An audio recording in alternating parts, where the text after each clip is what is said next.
라이브 스페셜.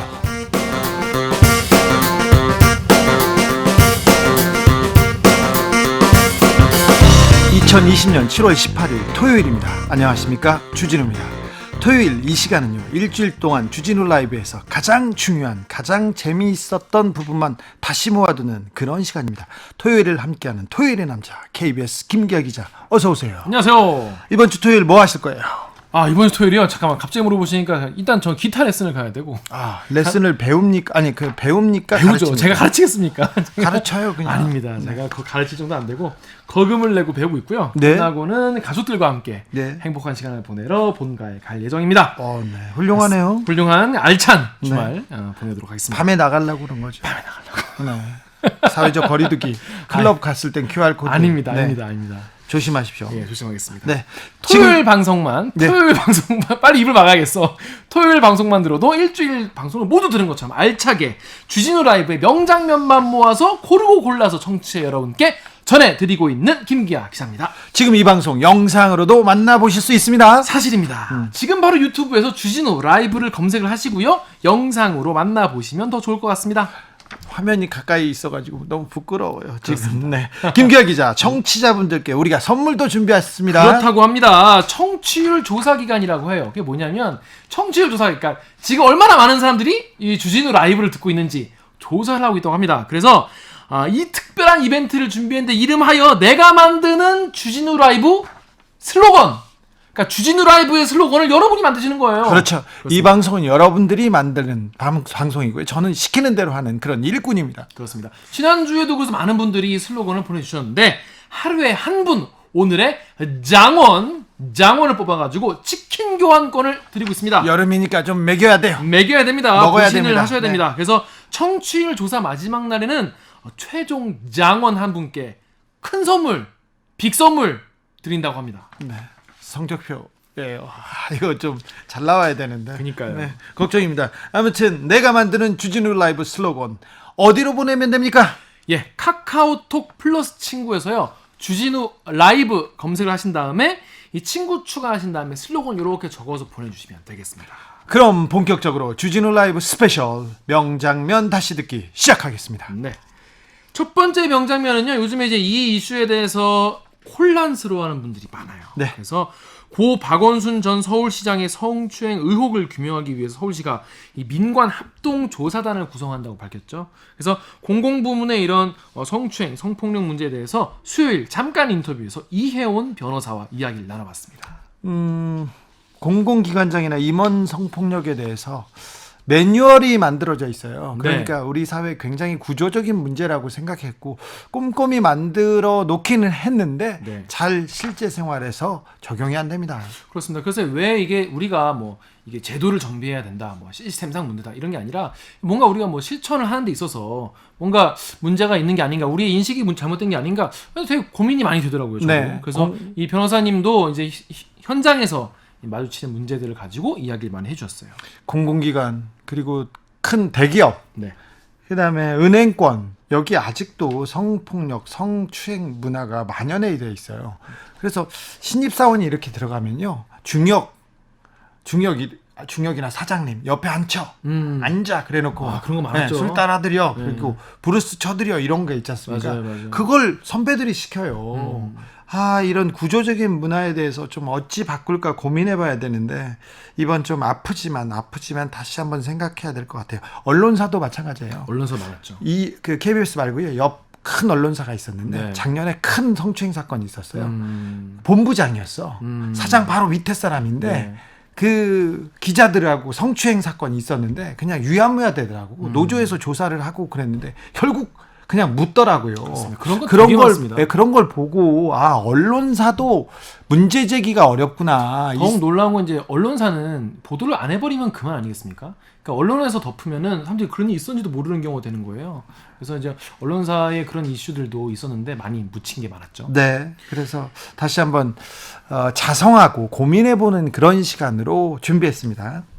그렇습니다. 특히 이제 요즘엔 만나는 사람마다 이 이슈에 대해서 조금씩 생각이 많이 다르고 네. 평소에 같은 생각을 했다고 생각하는 사람들도 이 이슈에 대해서는 의견이 다른 경우가 많은데 그래서요 갈등이 막 커져요. 그리고 그렇습니다. 서로 싸우고 반목하는 그런 그 사회적 분위기 그리고 현상 때문에 굉장히 마음 아파하는 사람들 많습니다. 그렇습니다. 그래서 이 피해 호소인 또 고소인 뭐 피해자 어떤 단어를 쓰는가를 가지고 사람들이 서로 싸우고 서로 의견이 다르고 이런데 요거에 대해서도 같이 한번 이혜원 변호사와 함께 이야기를 나눠봤습니다. 네. 자, 그럼 더 자세한 이야기가 궁금하신 분들을 위해서요. 지금부터 수요일에 방송됐던 잠깐 인터뷰의 하이라이트 부분을 함께 듣고 오시겠습니다. 큐! 공직사회에서 성폭력 사건이 잇따라 발생하고 있습니다. 어떤 원인이 있다고 보십니까? 이게 공공 부분이 생각보다 시스템 자체가 아주 후진 건 아니라서 네. 생각만큼 기본적인 것은 좀 나름 잘 갖추어져 있습니다. 매뉴얼도 그리고 잘 써 있어요. 매뉴얼도 다 있고요. 네. 서울시의 경우에도 고충상담원이라든지 독립기구가 조사 전담해야 되고 시장도 포함된다. 이미 이런 거 다 규정에 있는데 네. 이제 그럼에도 불구하고 피해자가 이러한 공적인 시스템에 의해서 사건을 신고를 하지를 않고 그 형사 고소 절차를 거친 것은 이 조직 내 시스템을 결국은 믿지 못했던 조직의 그렇죠. 문화와 의식 이런 게 문제라는 거를 극단적으로 보여준 사건이다. 그래서 시스템을 잘 갖추기는 했는데 시스템만 믿고 우리는 시스템이 있으니까 다 됐어. 이렇게 좀 안이하게 생각했던 거 아닌지. 네, 잘 작동되지 않았어요. 네. 그런 걸 좀 돌아봐야 되지 않나 생각합니다. 네. 일각에서는 특별히 남자들이 이렇습니다. 비서를 그러니까 남자로 둬야 돼, 바꿔야 돼 이런 얘기를 하는데 이건 성별 문제라고 보기보다는 위계, 이 권력 관계 이런 걸로 봐야 되는 거 아닌가요? 예, 맞습니다. 그 위력의 문제로 봐야 되고요. 사회적, 경제적, 정치적 지위나 권세를 이용할 수 있는 관계에서 얼마든지 일어날 수 있는 문제이고 이게 제가 오늘 언론 보도에서 어떤 지자체장이 자기는 2008년 7월부터 여비서를 절대 두지 않았다. 이런 걸 약간 자랑처럼 홍보하듯이 하는 기사를 자랑은 아니지 않습니까? 약간 근데 성인지 감수성이 높으셔서 그렇게 했다. 이제 이런 기사를 보고 너무 당혹스러웠는데요. 네. 이런 거를 홍보라고 치적하는 분위기가 좀 절망스러운 것 같고 이게 조직 문화와 의식이 문제다 이렇게 말씀을 드렸는데 비서를 동성으로 바꾸자 이런 발언들이 나오는 게 바로 이렇게 시스템을 무력화시키는 문화와 의식 같은 걸 보여주는 게 아닌가 생각을 하고요. 어떤 경우에서도 성별을 이유로 직업상 차별이 있어서는 안 된다 이렇게 생각합니다. 네, 이제 하나씩 둘씩 깨닫고 고쳐 나가야죠. 여성가족부에서 이렇게 공공기관장, 임원, 성희롱, 성폭력 있었을 때 어떻게 관리 감독하고 처리해라 매뉴얼 같은 게 있죠. 네, 맞습니다. 그 내용은 어떤 내용입니까? 예, 그러니까 신고가 들어오면 독립적으로 조사를 해야 되고요. 신고 과정에서 비밀이나 이런 걸 당연히 지켜져야 되고요. 기관장이나 임원에 대해서도 문제 제기가 들어오면 상급 기관에서 조사를 하도록 한다든지 이런 식으로 해서 규정은 있기는 합니다. 근데 현실적으로 기관장이나 임원에 대해서 피해를 당했을 때 과연 내가 보호될 수 있을까? 이런 의구심을 이제 해소를 못 하고 있는 건데요. 매뉴얼이 그렇죠. 있어도요. 네. 제가 고발했다가 예. 문제 제기했다가 그저 상급자한테 찍혀서 맞습니다. 보복당하면 또 승진 못하면 그리고 왕따 당하면 그 생각을 안 할 수가 없지 않습니까? 네네. 그래서 그 신고 사실이 접수됐을 때 바로 이게 공식 조사 절차가 진행되지도 않았는데 그 기관장이나 임원에게 알려지는 거 이런 문제가 정말 심각한 것 같고 근데 이제 제가 법률 자문이나 이런 걸 하다 보면 기관장이나 임원이 만약에 사건 당사자면은 당사자니까 신고 사실은 알려줘야 되는 거 아닌가요? 이제 이렇게 질문하시는 경우들이 있어요. 예, 예. 근데 이러한 경우에도 사안의 조사나 처리를 위해서 필요한 경우가 아니면은 누설하면 안 된다 이런 거니까요. 그 사건의 공식 절차상으로 통보를 하고 조사를 하는 건 당연히 되지만 비공식적으로 알려지는 거는 당연히 안 된다. 비밀 누설 의무 위반이다. 그렇죠. 네. 이런 걸 인지를 잘 하셔야 되고 이게 박원순 전 시장 사건의 경우에도 지금 누가 과연 고소장 접수한 당일에 시장이 그걸 뭐 알았냐 아니면 어떻게 알았냐 이제 이게 이슈가 되고 있는데 네. 이 문제는 정말로 꼭 규명이 돼서 확인이 돼서 책임을 져야 된다 이렇게 생각됩니다. 네. 성폭력 피해자가 고발을 했을 때 당사자에게 바로 전달되거나 조직적으로 은폐되는 일이 없도록 이 처벌 구조, 이 규명 구조를 명확하게 하는 게 좀 필요한 것 같은데 이게 좀 부족한 것 같아요. 네, 맞습니다.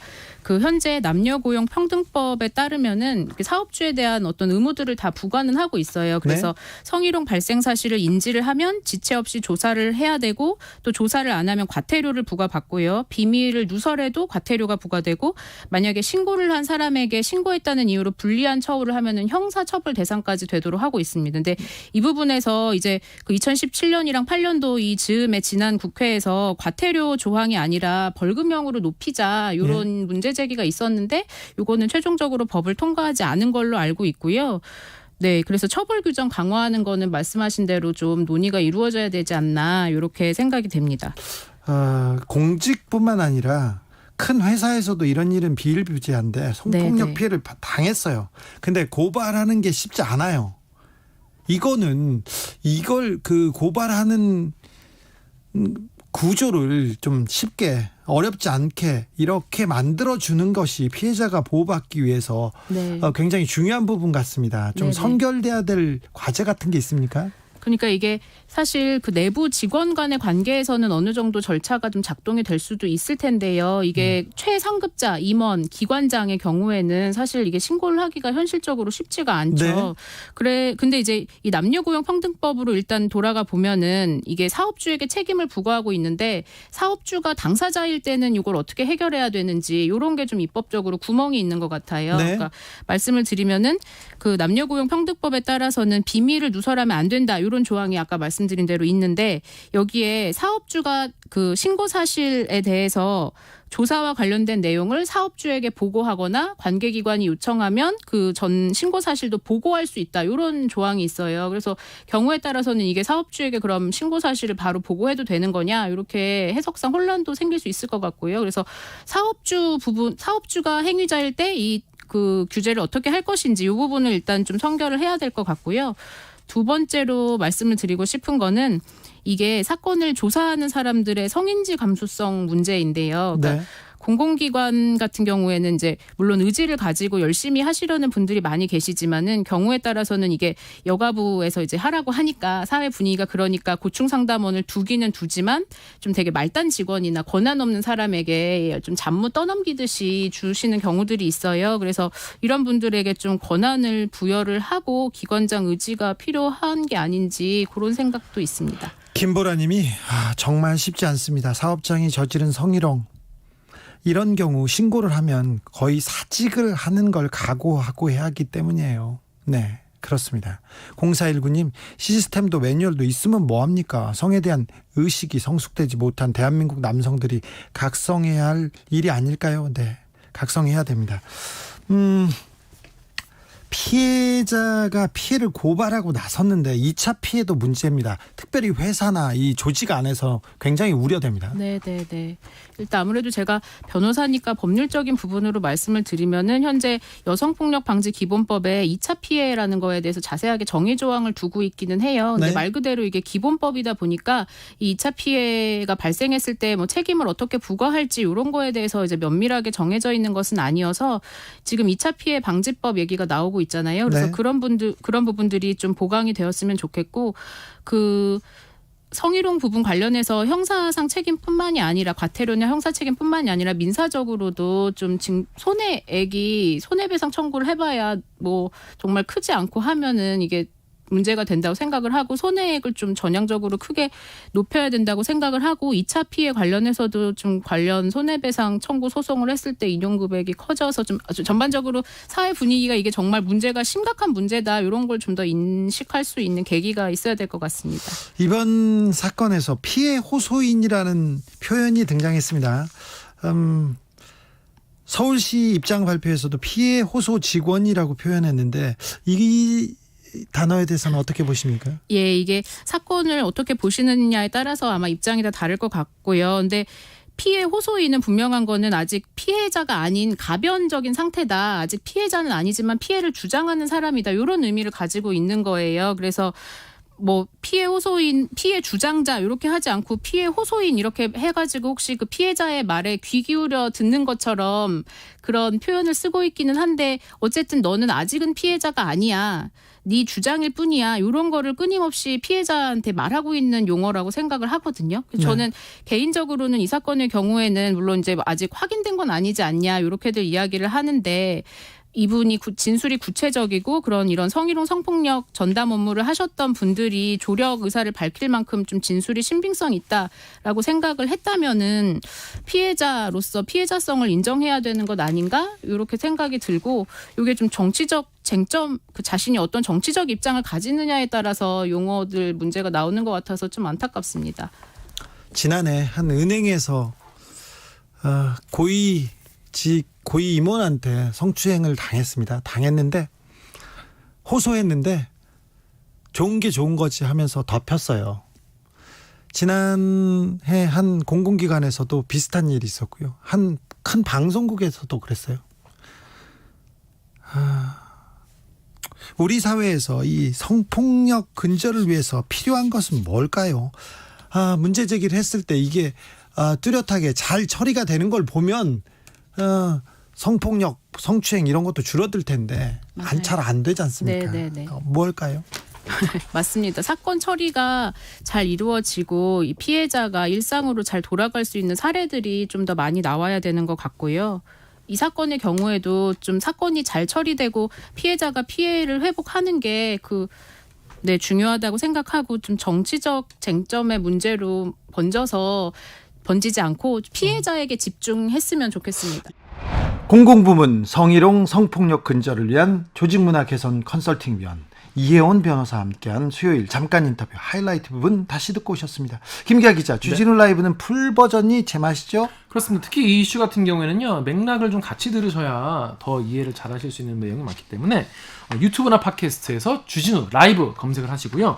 7월 15일 수요일 2부를 들으시면 되겠습니다. 주진우 라이브 스페셜 KBS 김기아 기자와 함께하고 있습니다. 다음으로는 어떤 명장면 올라오셨어요? 같은 경우에는 지난주에 가장 이제 이슈가 큰 것 중에 하나였죠. 이재명 경기도지사의 운명이 갈렸죠. 네, 목요일이었습니다. 그래서 그때 딱 허위사실 공표로 재판에 넘겨졌던 이 지사의 대법원 판단이 나온 날이었는데 대법원이 무죄 취지로 원심을 파기환송했죠.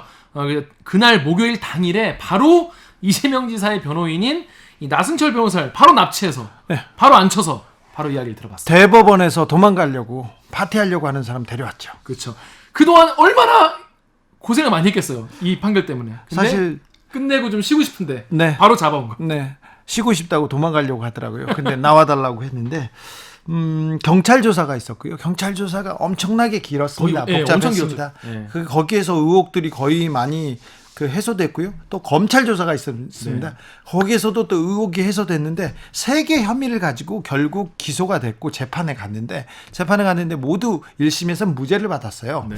2심에서는 그러나 한 개 부분이 유죄. 근데 그게 뭐였냐면은 말하지 않는 것이 허위사실 공표인가?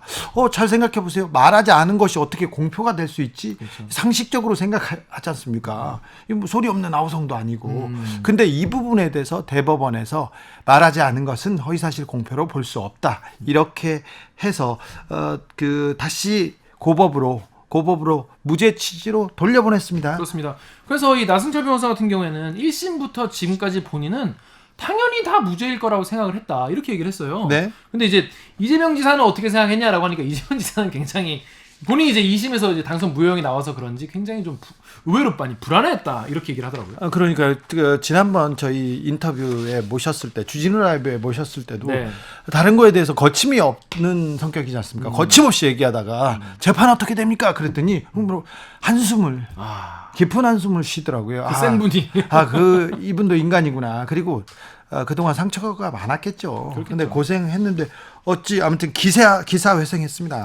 근데 이번 인터뷰를 쭉 보시면요, 이제 주진우 기자가 이제 나 변호사한테 그동안 이 재판을 거쳐오면서 이제 이재명 지사의 그 감정 변화 아니면 뭐 어떤 멘트, 좀 날것의 멘트 이런 거를 좀 들어보려고 굉장히 이제 인터뷰를 훅훅 들어가는데 요거에 또 나 변호사가 착착 이렇게 방어를 하면서 법률적으로 대응을 하시더라고요. 그렇게 하시더라고요. 네. 그래서 고수끼리의 이 뭐랄까 한판 이런 걸 좀 보는 그런 느낌이었는데 더 자세한 이야기가 궁금하신 분들 계시죠? 목요일 훅 인터뷰의 하이라이트 부분을 지금부터 듣고 오시겠습니다. 큐!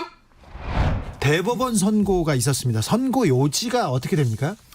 뭐 쉽게 얘기를 해서 이 허위사실 공표죄의 그 공표라는 부분에 후보자가 적극적으로 해명하지 않고 말을 안 하는 것, 그것도 공표에 해당이 되느냐, 이제 그게 제일 문제가 됐었는데, 그런 침묵, 부진술 그런 것들은 허위사실 공표는 널리 알린다는 거니까 그런 공표에 해당된다고 해석할 수 없다라는 게 오늘 대법원 판결의 핵심 요지였습니다. 시민들은요, 예. 이재명 지사가 의혹이 되게 많았는데 엄청난 의혹 중에 이거 하나로만 재판을 받았는지 궁금해하는 사람도 있어요. 의아해하고. 이게 사람들이 허위사실 공표, 아니 말을 하지 않은 게 허위사실 공표인가, 이걸로 지금 재판을 받은 거야, 이런 생각하는 사람이 있어요. 뭐 재판은 이제 1심 때부터 따지자면은 뭐 여러 가지 혐의가 있었습니다. 경찰 조사부터 따져보자. 이거 많았죠. 이 지사의 의혹들 중에. 맞습니다. 예. 의혹들 중에 그러니까 죄가 될 만한 건 이거 하나밖에 없었습니까? 뭐 사실 아시겠지만은 뭐 무슨 여배우 의혹도 있었고 뭐 여러 가지 의혹들이 사실 뭐 이게 과연 이렇게 사법 절차를 인력을 투입을 해야 되느냐 진짜 의문이 들 정도로 진짜 탈탈 털었지만, 사실 이제 수사를 거쳐가지고 법원에 올라간 거는 이제 그 형님 이제 강제 입원 부분, 네. 그리고 이제 뭐 대장동이랑 검사 사칭 부분을 이제 선거에서 허위 사실을 공표했다. 예. 이제 그런 부분밖에 안 올라갔죠. 검사 사칭 부분은 뭐 어떤 내용이었어요?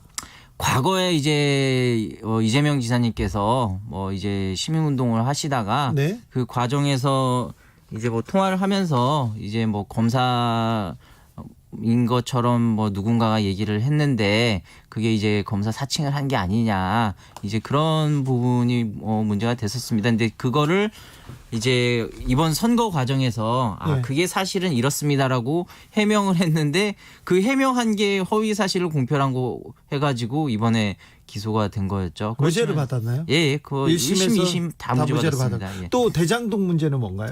그 대장동 문제는 이제 대장동 개발을 잘 해서 그 이익을 결국 이제 성남 시민에게 돌려줬다는 취지로 얘기를 이제 했어요? 얘기를 했는데, 그게 또 죄가 됩니까? 뭐 이제 이재명 지사님께서 뭐 펑펑 쓰셨다, 이제 그런 말씀을 하셨습니다. 이제 그러니까는 아니 대장동 사업이 지금 진행 중인데 어떻게 펑펑 쓸 수가 있느냐. 그래서 또 허위 사실 공표 해가지고 기소가 됐지만 그것도 1심, 2심 다 무죄가 나왔습니다. 네. 말을 좀 약간 좀 그 거칠게 했나요? 이 지사가 거침없어서 좀 거친 측면도 있잖아요. 아니 뭐 그런 거라기보다는 아마 선거 과정이니까 이제 말을 하다 보면은 이제 좀 이렇게 약간 뭐랄까 좀 과장이랄까 하여튼 네. 그런 면이 있었던 것 같습니다. 이 부분에 대해서는 아무튼 직권남용과 공직선거법 위반이었습니다. 1심에서는 무죄 받았습니다. 예, 그렇습니다. 근데 2심에서 임상기 부장판사가 예. 벌금 300만 원을 선고합니다. 예, 그렇습니다. 임상기 부장판사는 어떤 내용 때문에 이렇게 유죄 판결을 한 거죠? 유죄 판결이 벌금 300만 원이 중요한 게 아니라 지사직이 날아가고 선거 맞습니다. 과정이었으니까 예. 38억 원의 선거 비용을 토해내야 되는 그런 엄청난 중죄가 되는 건데요. 예. 그 이제 많은 분들이 사실 이번에 대법원에 올라온 쟁점에 대해서 2심이 굉장히 이제 뜬금없이 만들어낸 쟁점이다라고 이제 생각하시는 분들이 있는데, 사실 이 쟁점이 1심에서도 좀 있었습니다. 1심 거의 이제 마지막 재판 때 재판장님이 이 부분에 대해서 이제 물어보셨었어요. 네. 그리고 무죄 판결이 나오긴 했는데, 이제 저는 이제 1심 판결이 불씨를 남겼다라고 생각을 하는 게, 무죄 판결을 하면서도 1심 판결문에서 뭐라고 썼냐면은 허위 사실을 공표한 것으로 볼 수 있는 측면도 있다. 네. 하지만 이러해서 무죄다라고 했는데 2심 재판장님이 이거를 딱 캐치를 하신 거죠. 예. 그래서 이 부분을 가지고 이제 말은 안 했지만 전체적으로 볼 때 왜곡을 했다. 그래서 유권자가 볼 때는 형님 강제 입원 절차에 뭐 전혀 관여를 안 한 것처럼 들을 수 있다. 그렇게 해가지고 이제 2심에서는 이 부분을 허위사실 공표로 판단을 했습니다. 오늘도 박상욱 대법관 비롯해서 소수견에서 예. 이 부분을 그 유죄로 볼 수도 있다는 그 뭐 그런 취지가 있었지 않습니까? 예, 이제 뭐 박상욱 대법관님이 말씀하셨던 이제 논거 중에 가장 핵심적인 거는 아무리 이제 방송 토론이라고 하더라도 미리 다 준비를 해온다. 그렇기 때문에 이게 토론 과정 중에서 그냥 실수로 나온 말이 아니라 이건 굉장히 준비된 말이었다. 그렇기 때문에 이 부분은 허위사실 공표로 봐야 된다는 거였습니다. 네. 그런데 대법원 선고, 전원합의체 선고의 의미는 뭡니까? 결국에는 이제 선고로 내용을 들어보면은 선거의 자유 예. 그리고 선거의 공정 그 두 가지 가치를 두고 대비를 했는데 이 선거의 자유가 확보되지 않은 상태 그 상태에서는 국민들의 그 뜻이 제대로 반영이 될 수 없다. 아무리 공정이라는 가치도 중요하지만은 그 공정이라는 가치가 선거의 자유를 본질적인 걸 훼손할 수 없다. 그래서 이제 국민들의 뜻, 이제 여론, 민의를 굉장히 중요시하는 그런 판결이었습니다. 사실 근데 오늘 만약에 이 지사가 유죄를 받는다면 예. TV 토론이 굉장히 굉장히 위축될 수도 있겠다 이런 생각을 그렇습니다. 해봤습니다. 예. 뭐 저도 예전에 이제 인터뷰를 할 때 그런 얘기를 많이 했었습니다. 이게 만약 유죄가 나온다면은 방송 토론회에서 노코멘트 하겠습니다. 그것도 이제 허위 사실 공표가 된다는 거죠. 그렇죠. 그러면은 누가 방송 토론을 하려고 하겠습니까? 예. 예. 변호사님, 예. 무죄 취지로 파기환송될 거라고 예. 예상하셨습니까? 아, 저는 뭐 1심부터 지금까지 예. 이게 무죄가 나올 거라는 것에 대해서 한 번도 의심해 본 적이 없습니다. 주변 반응이 다 그랬습니까? 이재명 지사도 그러던가요? 예, 지사님은 이제 좀 불안해 하셨죠. 그리고 솔직히 이제 2심에서 당선 무효형이 나왔을 때는 굉장히 저희도 놀랐었습니다. 네. 예. 저희는 뭐 1심에서 이제 너무 완벽하게 무죄가 나왔기 때문에 그리고 또 2심 변론 과정에서 별다른 게 없었습니다. 그랬는데 이제 정말 예기치 않게 그것도 당선 무효형이 나와버리니까 사실 그때는 좀 놀랐었습니다. 재판 쭉 이어왔습니다. 그리고 검찰 조사, 경찰 조사부터 계속 이어왔는데 선거 전부터 이렇게 크게 논란이 됐으니까. 근데 그 간의 과정에서 조금 이렇게 고비가 있었다거나 아니면 좀 특이한 일이 있었다거나. 이제 1심 끝날 무렵에 네. 이제 저희들이 이제 기록 중에서 수사보고 자료를 하나 봤습니다. 그래서 형님 핸드폰을 디지털 포렌식을 했다는 자료인데 이게 디지털 포렌식 자료가 제출이 안 돼 있는 겁니다. 그래서 이 상에서 그거를 제출해달라고 했더니 검찰 측에서 5번이나 의견서를 쓰면서 안 내요. 제출을 못하겠다고 네. 그랬습니다. 네. 그래서 이제 결국 법원에 신청을 해가지고 그 디지털 포렌식 자료를 받았는데 파일이 6,000개가량 있었습니다. 그런데요. 근데 그 중에서 정말 이 파일들 제출됐었으면은 그 55명의 그 증인 신문할 필요조차 없었던 그 정도로 중요한 파일들이 있었는데 검찰이 그거를 숨기고 은폐를 있었어요. 했죠. 네. 그래서 저희는 1심에서 이렇게 전부 무죄가 나왔던 게 그 판사님이 그 부분에 대해서 굉장히 검찰에 대해서 안 좋게 판단을 하신 게 아닌가 그런 생각을 했는데 그게 참 기억에 많이 남습니다. 결과적으로 무죄 취지의 그 대법 판결을 받았습니다. 그러면 경찰 조사 여러 번 받으셨고요. 그다음에 검찰 조사 그리고 1심, 2심 재판 좀 억울한 측면도 억울하다는 생각도 하겠어요. 이제 지사님 입장에서는 너무너무 억울하시고 힘드신 과정이었죠. 그게 지금 벌써 뭐 2년 넘어가고 있으니까. 근데 이제 그렇죠. 이제 지사님은 이게 뭐 정치인으로서 어쩔 수 없이 겪어야 할 고난으로 그냥 받아들이시는 것 같습니다. 뭘 어쩔 수 없는 고난이 아니라 뒤에서는 뭐 화도 내고 욕도 하고 그러겠죠. 재판받다가 그러지 않나요?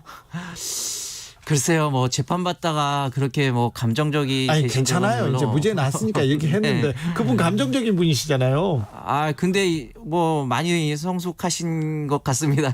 그래요? 재판 과정에서는 뭐 그 막말하시고 그러진 않았습니까? 아닙니다. 굉장히 차분하게 하셨고 뭐 끝난 뒤에도 이제 굉장히 답답해하는 모습은 보이셨지만은 그렇게 감정적인 모습이라든가 그런 거는 보이시지 않았습니다. 제가 지난번에 그 인터뷰하다가 다른 얘기를 하다가 코로나 얘기를 하고 뭐 경제 전반에 대한 얘기를 하다가 갑자기 재판 얘기를 했더니 깊은 한숨을 쉬셨어요. 그래가지고 이분도 굉장히 걱정은 하고 있구나 이렇게 생각했습니다. 대법원 전원합의체는 오늘 벌금 300만 원 2심 선고를 무죄 취지로 파기환송했습니다. 그리고 검찰의 나머지 상고도 모두 기각했습니다. 이변이 없는 한 그냥 그 고법으로 돌아가서 무죄로 나오는 거죠? 예, 그렇습니다. 저희가 예상을 하기로는 이제 수원 고등법원에서 바로 배당을 해서 예. 재판을 한 번 정도 예. 진행을 해서 더 할 거 있느냐 물어보고 그리고 아마 바로 종결되지 않을까 싶습니다. 정준영 부장판사처럼 예. 그 이재용 부회장 재판 예. 대법원에서 파기환송됐는데 거기서 이렇게 길게 끌기도 하지 않습니까? 그런데 그 선거 관련 사건은 이제 재판 기한이 있고 이미 대법원에서도 너무 오래 지체됐다고 네. 좀 비판도 있었기 때문에 그렇게 하기는 어려울 것 같습니다. 그런가요? 예. 오늘 만약에 예. 대법원에서 예. 판결이 다르게 나왔다. 예. 그런 거에 대한 가정은 없었습니까? 글쎄요, 저는 파기환송 받을 거라고 생각을 했는데 간혹 그런데 이제 만약 상고 기각이 되면 어떡하지? 그런 생각을 했는데 사실 그 이유가 상고 기각이 된다면 그 이유가 사실 좀 상상이 안 갔습니다. 네. 이재명 경기도지사의 변호인 나승철 변호사와 함께한 목요일 훅 인터뷰 하이라이트 부분 다시 듣고 오셨습니다. 이 방송 풀버전 어디서 들을 수 있습니까? 네, 유튜브나 팟캐스트에서 주진우 라이브 검색을 하시고요. 7월 16일 목요일 1부를 들으시면 되겠습니다. 특히 유튜브에서는요, 인터뷰 클립만 따로 풀버전도 있으니까 그걸 또 따로 보시는 것도 괜찮습니다. 제가 더 훅훅 들어갔어야 되는데 그러니까! 이 나승철 변호사가 서울지방 변호사 회장을 지내신 좀 내공이 있는 분이셨어요. 내공이 있더라고요. 그래서 여기 와가지고 재판 TV 토론인 것처럼 굉장히 조심하더라고요. 네. 그래서 고민을 알 수 있겠다 생각했는데 아무튼 나 변호사님 실망이었어요. 주진우 라이브 스페셜 영상으로도 만나보실 수 있습니다. 지금 바로 유튜브에서 아니면 포털에서 주진우 라이브 검색하시면 됩니다. 김기아 기자 마지막으로 만나볼 장면 어떤 장면입니까? 전 개인적으로 이 마지막 이 명장면이 정말 명장면이다 이렇게 생각합니다. 그 경제개혁연구소라는 곳에서 최근에 아주 흥미로운 아주 우리 실생활에 필요한 이런 보고서를 발표를 했습니다. 생활경제였어요. 그래서 이건 정말 중요한 내용이었는데 재벌 총수에 대한 사법 처리가 기업 가치에 미치는 영향을 분석한 거예요. 쉽게 말해서 이재용이 구속되면 주가가 떨어질까? 이런 거죠. 네. 이거 저는 굉장히 한번 꼭 짚어볼 내용이었다고 생각을 했는데 화요일 훅 인터뷰에서 이창민 경제개혁연구소 부소장과 함께 이 보고서의 내용을 자세히 들여다봤습니다.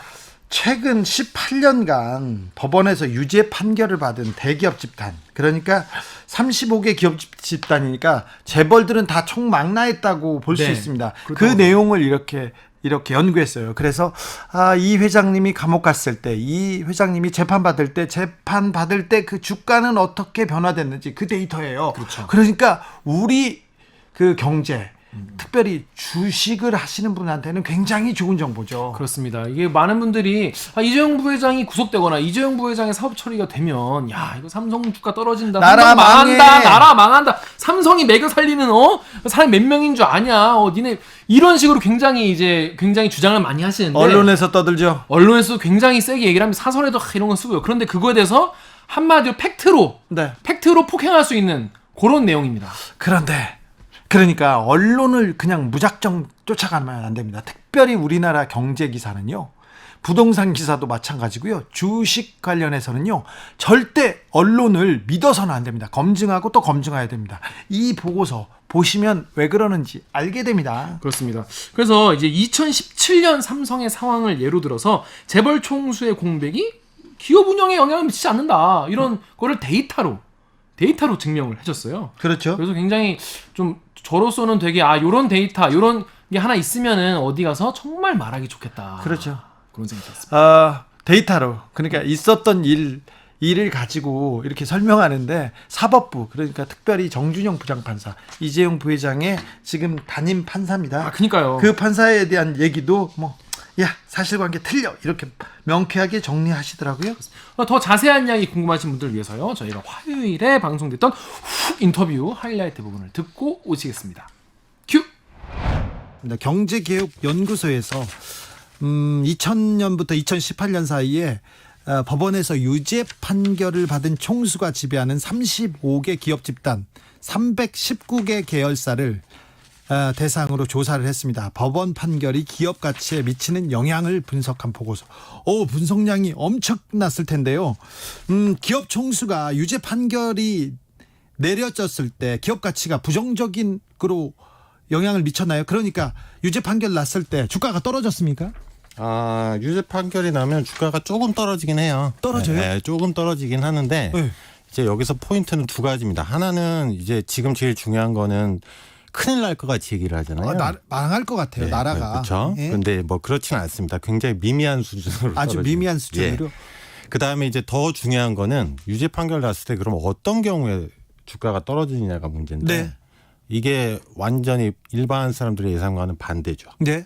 그러니까 실형이 나오면 그러니까 구속됐을 경우 그러니까 총수가 실제로 감옥에 가는 경우는 사실은 주가에 그렇게 큰 영향이 없어요. 오르기도 했어요. SK나 삼성 같은 경우.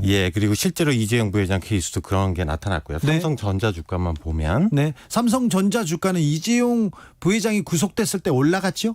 그렇죠. SK 하이닉스나 SK도 최태원 회장이 구속됐을 때 올라갔죠? 그런 패턴들이 많이 보이죠. 네. 그러니까 오히려 집행유예가 남았을 때 주가가 더 떨어집니다. 아이고, 그렇군요. 집행유예가 나오면요. 그러니까 이제 소위 말하는 재계나 언론에서 얘기하는 저는 그걸 공포 마케팅이라고 생각을 하는데 그런 것들은 실증적 근거가 없습니다.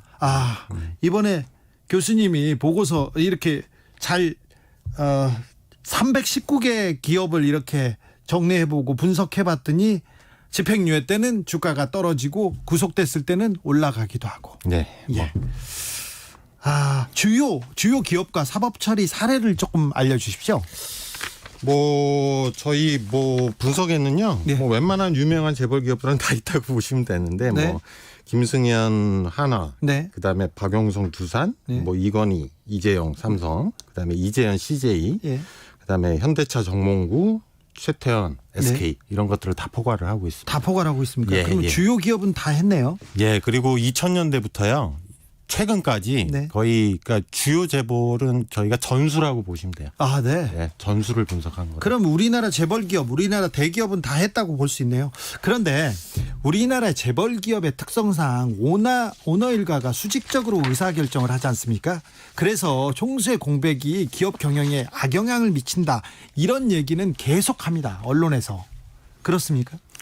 일단 저희 연구 결과는 그렇지 않다는 걸 말을 해주고 있고요. 연구 결과에서는 그런데 오너가 감옥에 가지 않습니까? 그러면 그 오너의 옥수발하는 그러니까 기업의 그 수뇌부들이 그 구치소나 교도소 앞에다가 방을 얻어놓고 거기서 이렇게 보고서를 가지고 다녀요. 그런데 회장님이 도장을 안 찍어주잖아요. 그러면 회장 사모님한테 갔다가 회장 사모님이 잘 몰라 그러면 아들한테 갔다가 그 아들이 모르면 작은 아들한테 갔다가 이렇게 뭐라고 해야 되나 이렇게 돌아다니는 결제를 받으러 돌아다니는 경우는 실제로 많이 있어요. 제가 지금 얘기하는 게 기업이 몇 개 있습니다.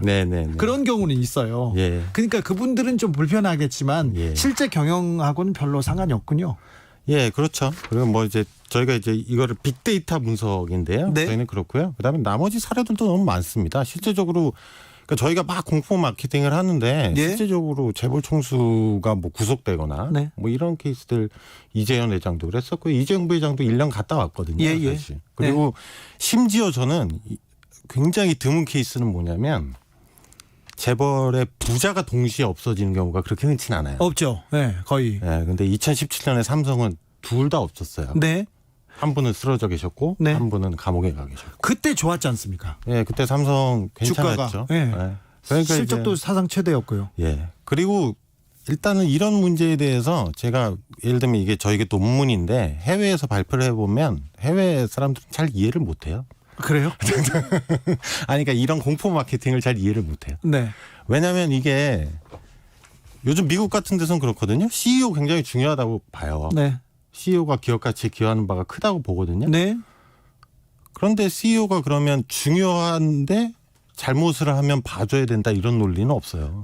그렇죠. 네, 그거는 중요한 위치에서의 권력 남용이기 때문에 더 세게 처벌받아야 된다는 논리가 돼야지. 이거는 제 보기엔 기괴한 논리입니다.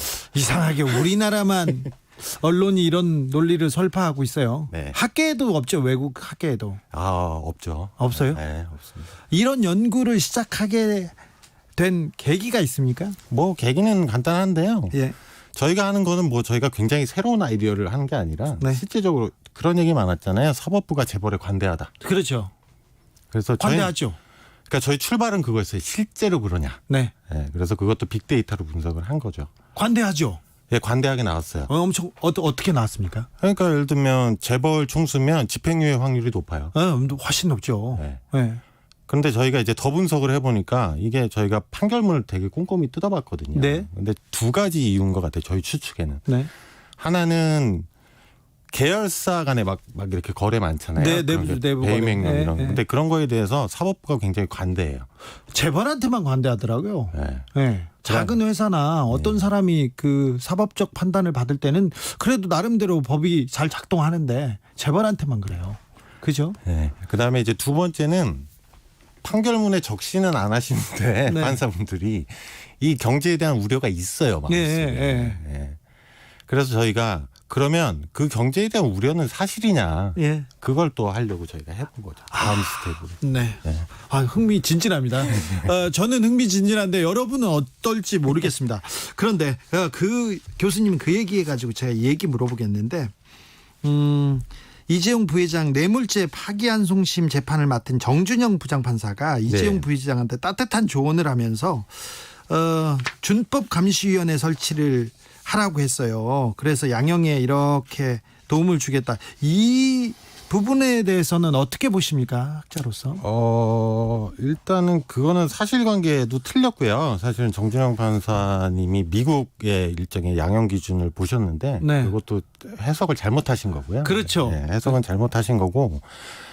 그다음에 저는 좀 안타까워요. 이렇게 사실은 이런 어떤 재벌에 대한 방어 논리가 만들어지는 건 저는 판사분들의 아이디어라기보다는 네. 삼성의 아이디어겠죠. 뭐 미래전략실이나 대형 로펌의 이런 방어 논리가 이상한 방어 논리가 계속 만들어지는 상황이 굉장히 안타깝고요. 예. 이게 사법불신의 근원이라고 좀 봐요. 네. 예. 이 보고서를 재벌 수사를 하는 검찰과 사법부 판사님들 열심히 봤으면 좋겠는데 판사님들이나 검사님들이 이 보고서에 어떤 점을 봤으면 좋겠습니까? 일단은 지금은 당장 검찰인데요. 네. 뭐 저는 저희 보고서를 보시고 네. 흔들리지 않고 기소를 하셨으면 좋겠어요. 네. 그러니까 그리고 굉장히 저는 중요하다고 생각하는 게 저희 이런 재벌 개혁이나 지배구조 개선 얘기가 나온 지가 지금 IMF 외환 위기니까 거의 20년 넘거든요. 네. 근데 잘 안 되고 있잖아요. 네. 거의 삼성 얘기였죠. 예, 뭐 특히 삼성이 안 되죠. 네. 근데 제가 보기에는 이번에 그 준법감시위원회도 보면 이재용 부회장이 유일하게 듣는 거는 판사랑 검사 얘기는 들어요. 그래요. 무섭죠. 무섭거든요. 예. 그러니까 행동을 바꿔요. 네. 예. 그러니까 굉장히 중요한 공적 교육이라고 생각하니까 네. 흔들리지 말고 나가셔야 예. 저희 경제 질서에 굉장히 큰 기여를 하시는 거라고 생각해요. 네. 이재용 부회장의 그 편법 불법 승계 의혹처럼 비슷한 사례가 그 전에도 있었습니까? 우리 재벌에서? 뭐 거의 패턴은 유사합니다. 네. 그러니까 이제 그 법적인 용어로 뭐 배임 횡령, 그다음에 뭐 횡령이라는 게 회사 돈을 가지고 예를 들면 뇌물 주고 뭐 이런 네. 거잖아요. 예. 그다음에 뭐 조세 포탈, 분식회계 이런 것들은 다 따라 붙는 거죠. 뭐 네. 굉장히 많습니다. 네. 검찰 수사가 재벌 총수에 대한 검찰 수사가 시작되면 언론이 움직이지 않습니까? 그러면 주가에는 영향을 미치나요? 저희가 그걸 해봤는데요. 왜냐하면 그게 이제 처음에 시장에 정보가 나가는 첫 번째 네. 타임이거든요. 그때는 좀 영향을 미칠 것 같은데. 근데 기본적으로 패턴은 비슷해요. 그래요? 그러니까 그렇게 크게? 크지도 않고요. 크게 영향을 미치지 않아요. 그리고 이렇게 예를 들면 이재용 부회장 판결이 나오면 삼성 계열사들이 오르는 위너랑 루저가 생겨요. 네. 오르는데 떨어지는데. 네. 뭐 이렇습니다. 자, 이제 실용 정보 하나만 물어볼게요. 네. 검찰이 이재용 부회장에 대한 기소를 결정하면은 삼성전자 주가는 오를 것 같습니까? 과거의 패턴으로 봐서는 삼성전자는 주가에 그렇게 큰 영향이 없거나 뭐 네. 살짝 오르거나. 오르거나. 네. 만약에 이재용 부회장이 구속되면 오르네요. 네, 뭐 저희 연구에 기반하면 그렇습니다. 집행유예가 나오면 떨어질 가능성이 있고요. 네. 시장은 불확실성을 그리고 또 오너가를 별로 안 좋아하는군요. 실질적으로는. 오너가에 대한 믿음이 떨어지기 시작한 거는 굉장히 오래됐다고 보고요. 예. 그다음에 이제 시장은 사실은 돈을 집어넣은 투자자잖아요. 네. 투자자 입장에서 자기 이해가 침해됐는데 네. 법원에서 관대하게 해주면 좋아할 리가 없죠. 네. 마지막으로 한국 재벌 기업이 바로 서고 건강한 시장 경제를 지탱하기 위해서 이 경제기억 연구소 이렇게 운영하고 있고 이런 보고서도 쓰셨을 텐데요. 우리 기업이 특별히 재벌 기업이 어떻게 변모해야 된다고 생각하십니까? 뭐 여러 가지 과제가 있지만 이것만 보면 두 가지인데요. 하나는 이제 외부에서는 공적 규율 그러니까 네. 사법부, 검찰과 법원의 역할이 굉장히 중요하고요. 네. 그다음에 이제 재벌 총수 입장에서는 이런 현실을 받아들여야 될 것 같아요. 이제 3, 4세잖아요. 네. 그러니까 예전에 그 정주영 회장 시대가 아니거든요. 그러니까요. 네. 세상이 다 바뀌었는데 재벌만 아직도 그 세상을 법을 자기네들이 망가뜨리고 마음대로 할 수 있다고 생각하는 것 같아요. 그래서 권력을 굉장히 큰 권력인데 네. 권력을 좀 분산하고 그다음에 전문 경영인한테 위임하는 리더십을 발휘해줘야 될 것 같아요. 그거는 재벌 총수가 직접 결단해야 됩니다. 네. 교수님 그리고 재벌을 추종하고 숭배하기만 하는 언론에 대해서도 한마디 해주십시오. 좀 웃기죠 보고 있으면요. 저는 언론에 대해서는 해외 연구 결과를 보면요. 재밌는 건 기업 범죄잖아요. 이게 네. 기업 범죄를 발견해내는데 언론 기여가 굉장히 커요. 네. 사실 언론이 괜히 이렇게 폭로자거든요. 네. 저도 좀 했잖아요. 네, 하셨죠. 네. 근데 우리나라는 좀 덮기 바쁘죠. 네. 네. 그래서 편들기 바빠요. 그거를 좀 바꿔주시면 매우 감사하다는 말씀을 드리겠습니다. 네. 오늘 교수님께서 그 연구 방법에 쓰인 자세한 용어나 개념은 최대한 배제하고 여러분들 듣기 쉽게 설명해 주셨는데 자세한 연구 결과를 확인하고 싶은 분들은 경제개혁연구소 홈페이지에서 보고서를 직접 확인하실 수 있습니다. 굉장히 재밌고요. 실용정보. 우리나라는 대기업이 엄청 그 경제에서 큰 영향을 미치고 있지 않습니까? 그래서 실용정보에 아주 유용합니다. 네. 이창민 경제개혁연구소 부소장과 함께한 화요일 훅 인터뷰 하이라이트 분 다시 듣고 오셨습니다. 김기아 기자, 이 방송 풀버전 꼭 들어야 돼. 그렇습니다. 안 들으면 부족해. 안 그러면 부족하기 때문에 풀부전. 네. 유튜브나 팟캐스트에서 주진우 라이브 검색을 하신 다음에 7월 14일 화요일 1부를 들으시면 되고요. 유튜브에서는 특히 인터뷰 클립만 따로 뽑아놓게 됐으니까 한번 들어보시면 좋을 것 같습니다. 예. 여러분 요거는 정말 제가 강력히 추천을 드립니다. 예. 팩트. 그럽니다. 주식하시는 분, 경제에 관심 있는 분, 집 사야 되는 분, 돈 벌어야 되는 분, 주진우 라이브 들으면 굉장히 의외로 도움이 됩니다. 도움됩니다. 그냥 다른 언론 쫓아갔다가요. 그리고 주식 샀다가요. 끔찍합니다. 맞습니다. 자, 스페셜. 오늘 선물에 대한 얘기는 조금 더 스페셜하게 좀 해야 되겠어. 스페셜하게. 네? 왜냐? 여러분이 뭐 청취 후기 뭐 이런 거보다는 내가 생각하는 주진우 라이브는 어떤 방송인가? 또 그런 거를 저희 제작진이 받아가지고 또 그렇게 만들어가면 또 좋은 거 아니겠습니까? 네. 그래서 청취자들 위해서 이벤트를 마련했다고 아까 말씀을 드렸는데 다시 한번 말씀드리겠습니다. 이벤트 제목은 내가 만드는 주진우 라이브 슬로건. 네. 하루에 한 분 오늘의 장원을 뽑아가지고 치킨 교환권을 드리고 있고요. 청취율 조사를 지금 하고 있어서 이걸 하고 있는데 청취율 조사 마지막 날에 한 분을 뽑아가지고 최종 장원을 뽑아서 큰 선물, 빅 선물 드린다고 합니다. 얼마나 빅이길래 이러는 거죠. 깜짝 놀랄 말고 그리고 모두가 부러워할 만한 그런 선물을 드려야 되는데 이재용 부회장도 부러워할 만한 선물. 네네네 그런가요?